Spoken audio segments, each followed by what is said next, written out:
Welcome to The Explainer. Today, we're going to connect the dots between a 2,500-year-old military text and a 20th century revolutionary leader.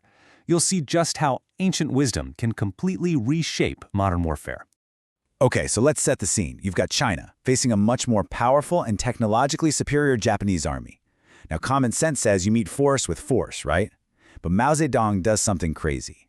He goes against pretty much everyone, his allies, even people in his own party, and insists on a strategy that, on the surface, just looks weak: guerrilla warfare. So why? Why would he risk everything on a plan that seems so backward? What did he know that everyone else was missing? Believe it or not, the entire answer is hiding in this single, powerful line from Sun Tzu's Art of War, written thousands of years ago. This one sentence is literally the key that unlocks the entire logic behind Mao's controversial strategy. So let's break this down. Xi is the big picture, right? The overall situation, the momentum of events. Li, now that's your unique advantage, the favorable conditions you can find within that situation. And Quan is the clever, adaptable strategy you create to exploit that advantage. Basically, Sun Tzu is telling us that real power doesn't come from just being the strongest. It comes from seeing the situation for what it really is, finding your unique edge, and then acting on it decisively.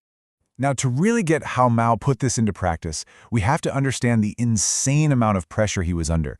His strategy wasn't dreamed up in some quiet room. It was forged in the fire of some really intense opposition. I mean, Mao's idea was deeply unpopular. The ruling nationalists were, deeply suspicious and were actively trying to shut down his guerrilla operations. But get this, the pushback wasn't just from the outside. Even inside his own party, you had guys like Wang Ming who were pushing for a conventional war, big battles, head-to-head fights, a strategy that would have played right into Japan's hand. So, you've got pressure coming from all sides. What does Mao do? How does he justify this wild plan? Well, he goes straight back to Sun Tzu's playbook. Instead of obsessing over his own weaknesses, he starts doing a cold, hard analysis of the Li, the hidden advantages just waiting to be found. And this is where it gets really interesting. Look at how Mao framed the whole conflict. Sure, China was a big but weak country, and Japan was a small but strong one, but he didn't stop there.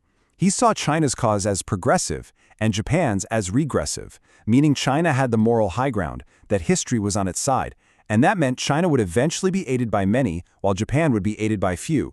This wasn't just patriotic cheerleading, it was a stone-cold strategic assessment. And this analysis led him straight to Japan's Achilles heel. It was so simple. You have a small island nation trying to occupy a massive continent. Their army, as strong as it was stretched incredibly thin, like a spider's web pulled over a giant map. This created what Mao saw as strategic vacuums, huge areas of land where Japan's army just couldn't be. And that's where a new kind of war could be born. So, having found his Li, his key advantage, Mao then built his Quan, his perfectly tailored, adaptable strategy. The answer wasn't to fight Japan's war. It was to invent a whole new one. He wasn't going to meet their strength head-on. He was going to apply a totally different asymmetrical logic to the whole conflict.